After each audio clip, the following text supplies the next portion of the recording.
4. Now look at Part 1. Part 1. There will be time for you to read the instructions and questions, and you will have a chance to check your work. All the recordings will be played once only, and you will hear a conversation between two people talking about insecticide. First, you have some time to look at questions 1 to 5.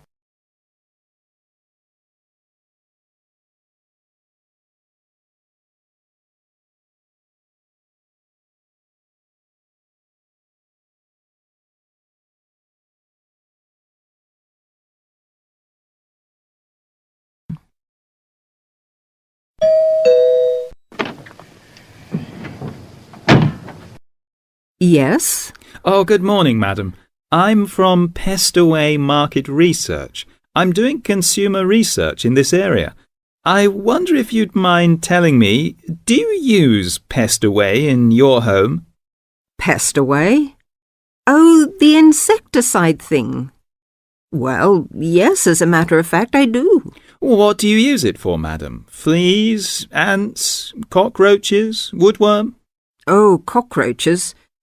This is an old house, you see, and we often get cockroaches in the kitchen.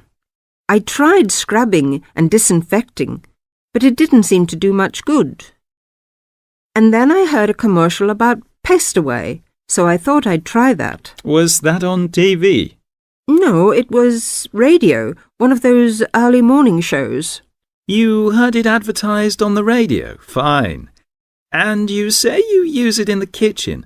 Do you use it anywhere else in the house? In the bathroom, say? Oh, no. We've never had any trouble anywhere else. We get the odd wasp in the summer sometimes, but I don't bother about them. It's the cockroaches I don't like. Nasty, creepy, crawly things. And you find Pestaway does the trick? Well, yes, it's quite good. It gets rid of most of them. How long have you been using it, madam? Oh, let's see. About 2 years now, I think. About 2 years. And how often do you find you have to spray? Oh, I give the kitchen a good spray round the skirtings and under the stove, you know, about every 6 weeks. Every 6 weeks or so, I see.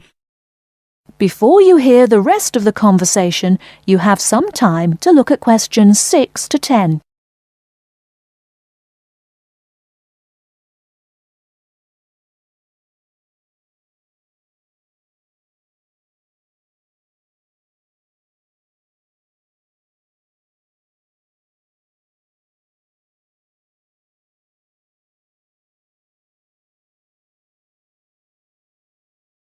Now listen and answer questions 6 to 10. About every 6 weeks. Every 6 weeks or so, I see. Where do you buy your Pestaway, madam? A supermarket? Chemist? Oh, no. I get it at the little shop at the end of this street. They stock practically everything. It means taking a bus if I want to go to the supermarket. Well, thank you very much, madam. Oh, could I have your name, please? Mrs. Edgerton. Mary Edgerton. That's E-G-E-R-T-O-N. E-G-E-R-T-O-N. And the address? The address is 12 Holly, Peterford. 12 Peterford. And may I ask your age, madam? Oh, well, just put down I'm over 50. As you like, Mrs. Egerton. And occupation? Housewife? Well, I used to be a telephonist before I married. I had a very good job at the post office, but what with a husband to look after and 4 children to bring up, it doesn't leave you much time, does it? Occupation, housewife. Well, thank you very much for your time, madam. You've been most helpful.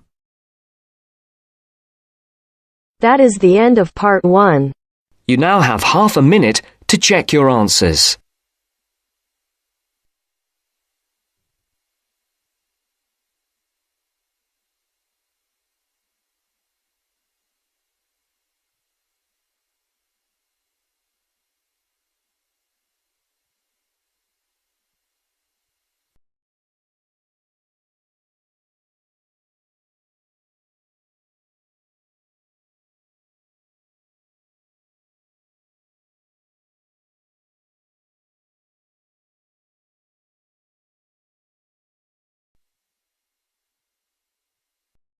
Part 2.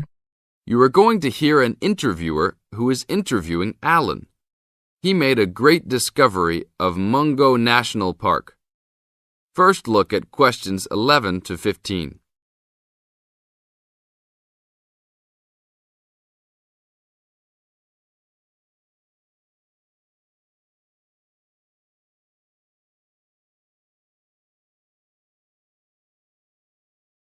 As you listen to the first part of the interview, answer questions 11 to 15. An event occurred in 1996 over a period of 3 days that attracted considerable attention at the time and led to a new find in Mungo National Park, which is the focal point of the Willandra Lakes World Heritage Area in New South Wales, Australia. I talked to Alan Moore, the organizer of this trip, about his experience. Alan, what was the purpose of your trip? Well, as you know, I love the outback and lead tours of people wanting to go into more remote parts of the country. However, I thought it was time for me too to have a holiday. So I packed up my family and we went to Mungo National Park. Why did you choose this location? It holds a record of Aboriginal life stretching back over 40,000 years. And of course, I wanted my young kids to be amazed by the main feature of the park, the remarkable Walls of China, as they're called, where wind and water erosion have exposed this long history. I see. What was the weather like?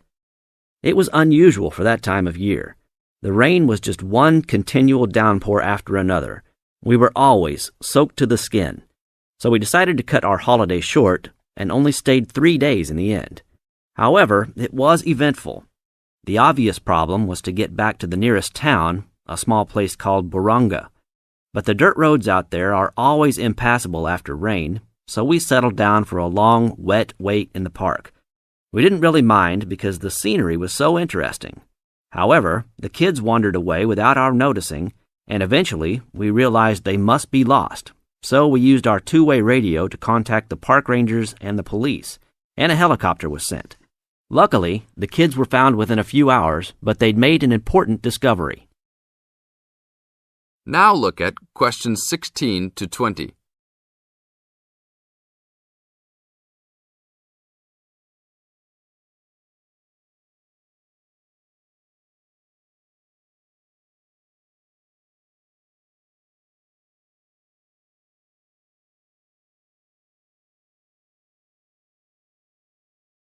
As the talk continues, answer questions 16 to 20.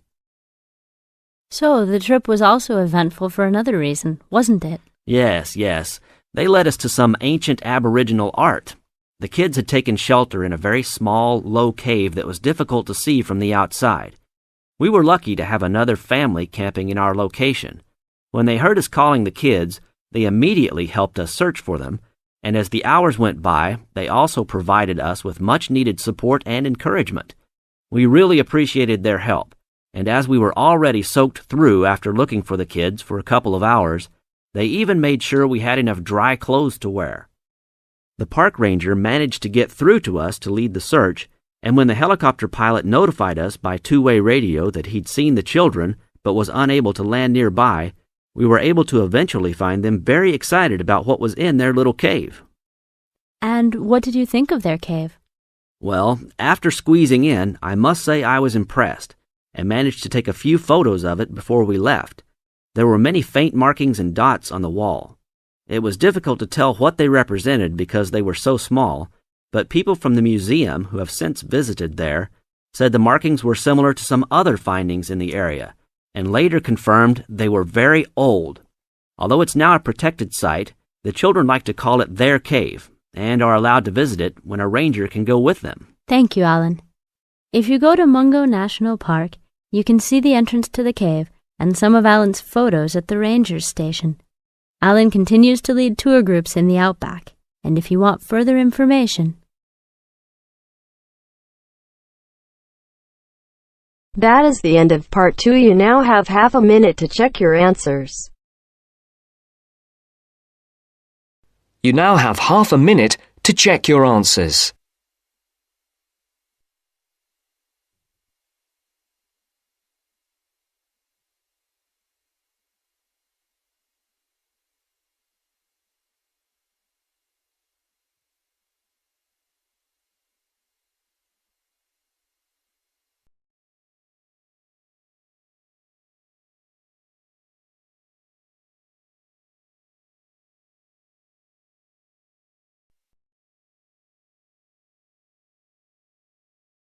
Now turns to part 3. Part 3. You will hear a group of students, Henry, Joe, Nancy, and Gordon, discussing changes to their work experience placement arrangements. First, you have some time to look at questions 21 to 26.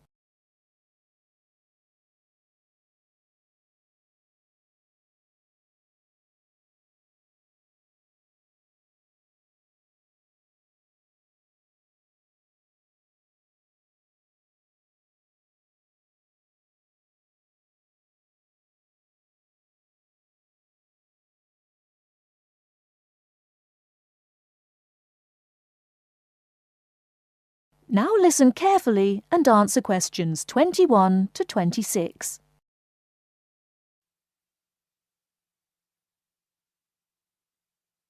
Look, there's the notice that Professor Jones told us he'd be putting up confirming the details of our work experience placements. But I thought that was already arranged. No, he said he'd have to check with the companies that the days we preferred were okay for them. Let's see if any have changed. Teresa's not here today, but her name's first. It says the Uni Bookshop, Friday mornings starting on the 23rd of March. So nothing's changed. I'll let her know. What about Manuel? He's not here either. Is he still going to the music store in the High Street? If it's mainly music, yes, he's still down for that on Friday afternoons starting on the 9th. The day's different. It's changed from Tuesday mornings, but that's okay. I'll tell him. He'll really enjoy listening to music all day. Now, where's my name? Henry. Here it is. I'm going to the beauty shop, and I said I preferred Thursday afternoons. Oh, good, that seems okay. And my start date hasn't changed either. Joe, what day did you opt for? I'm going to Highway Hotels on Monday mornings. Yes, that's okay. And starting on Monday the 12th of March. Oh, has that been changed? Okay, I was scheduled to start the week before. I'll just make a note of that. What about me, Henry? Have I still got the Explore travel service on Wednesday mornings? Just a minute. Where's your name? Let's see. Nancy. Okay, here it is. Explore travel on Wednesdays, yes, but afternoons, and starting date is Wednesday the 14th of March. Has the date changed? No, not the date, just the time, which is fine. I'll get to sleep in.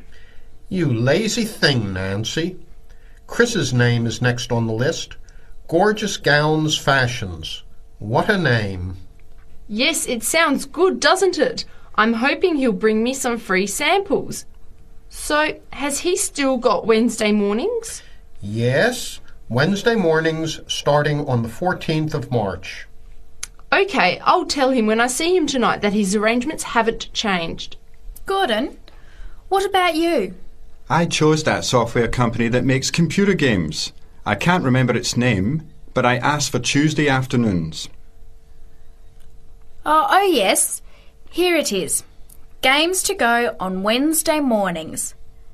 There's a note here saying they have their weekly staff meetings on Tuesday afternoons, so that wouldn't be much use to you. That's why they've changed it to Wednesdays, starting on the 21st of March, so you can see their working setup. OK, I'm glad they've changed it. I don't think I'd want to sit through a meeting every week. Before the conversation continues, you have some time to look at questions 27 to 30.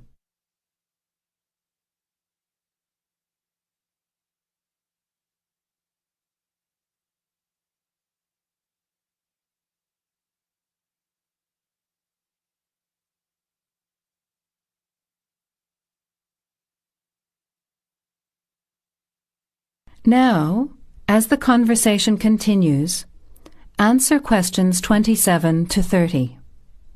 Can someone remind me what time we have to get to our placement in the afternoons? It says here, mornings start at 9 a.m. and afternoon sessions at 1 p.m. Oh, that's a shame. I thought Professor Jones was going to change it to 9:30 a.m. and 1:30 p.m.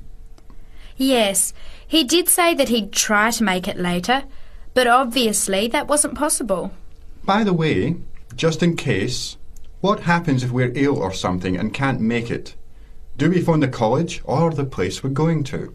I think we have to phone the company first and then the college. Didn't you get the information sheet about work experience at our last seminar? No, I missed it because I had to go to the dentist. What else did it say?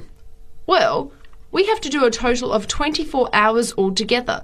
So if we miss one of the arranged sessions, we have to organise another time to make up the hours. And he gave us details of the presentation we have to give about our work experience. Oh, really? What do we have to do? In week 10, we each have to give a presentation to the class about the company we've been with. It's 30% of our final mark for this subject, so it's going to be a lot of work. Yes, he's expecting us to do a lot of research while we're there so that we can outline the history of the company, its management structure, number of employees, other branches, etc. And he said we should use lots of visuals such as diagrams and flowcharts during the presentation. Yes, and we should also include what we did each week, the different departments of the company or positions that we observed, and try to relate what we saw to our studies so far. He gave examples like management style, accounting systems, information technology, and so on. You were right. It sounds like lots of work. That is the end of part 3. You now have half a minute to check your answers.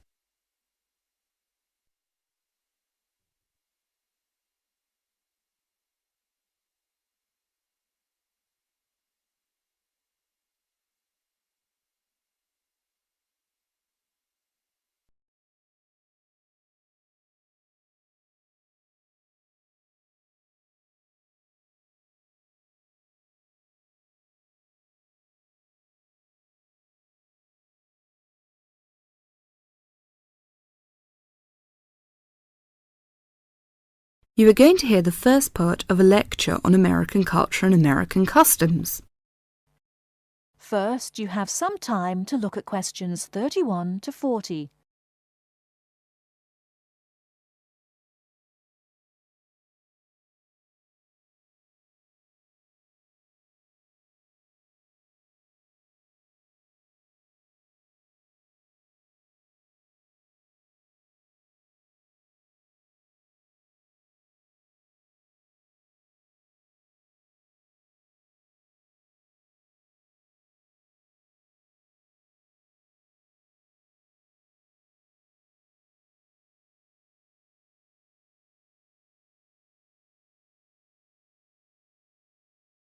Now, listen carefully and answer questions 31 to 40.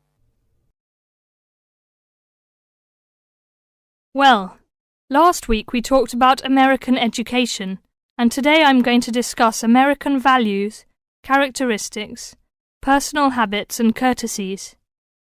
Keep in mind as you are listening to this lecture that your goal is to understand, not to emulate or judge. Just briefly, I'd like to mention that there is a remarkable ethnic diversity in the United States. The population of the USA is about 260 million. 73% of the American population is white, 12% is African American, 8% Hispanic, 3% Asian or Pacific Islanders, and less than 1% American Indian or Eskimo. Many Americans resent generalizations being made about them because Americans see themselves as very unique and individualistic. On the other hand, Americans tend to lump foreigners together into one lot and condescendingly view foreigners as people who are not as intelligent or sensible as Americans. Despite Americans' dislike of generalizations, and their ethnocentric point of view, it becomes evident that they are indeed American. Americans value individualism, independence, informality, directness, punctuality, achievement, and competition. Individualism is probably the most highly esteemed value in the American culture and an important key to understanding American behavior. In the historical development of the country, individuality was crucial for survival. If you asked Americans to characterize the ideal person, they would probably use adjectives such as autonomous, independent, and self-reliant. Persons tend to be viewed as individuals rather than as representatives of a family or a group. Here are some examples of how this value affects behaviors. 1. If a group of friends go to a restaurant, everyone wants to pay their own way. In other words, they want to have separate checks and not be someone's guest. 2.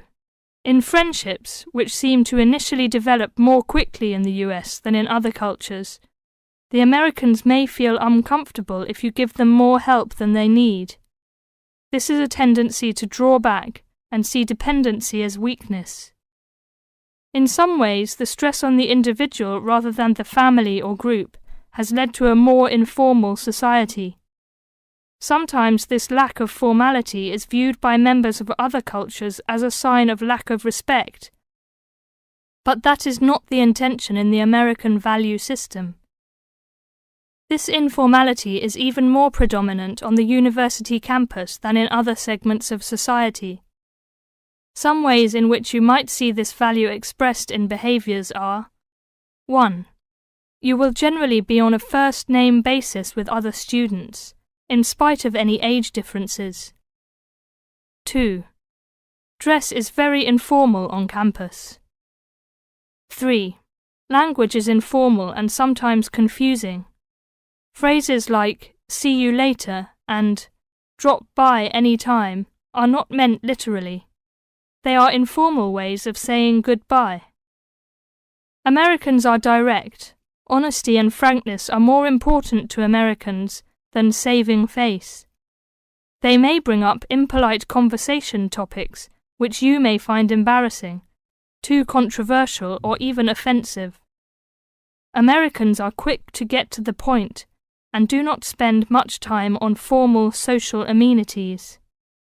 This directness encourages Americans to talk over disagreements and to try to patch up misunderstandings themselves, rather than ask a third party to mediate disputes. It is particularly interesting to see what behaviors have culturally become associated with straightforwardness. 1. A firm handshake somehow has come to be interpreted as a sign of sincerity. 2. Looking at a person when you speak to him or her gives an indication of honesty. 3.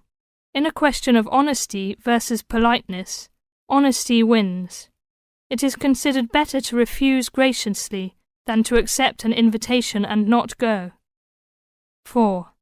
You will be taken at your word. If you refuse food the first time it is offered, to be polite, it may not be offered again. An American will not know that your initial refusal is politeness.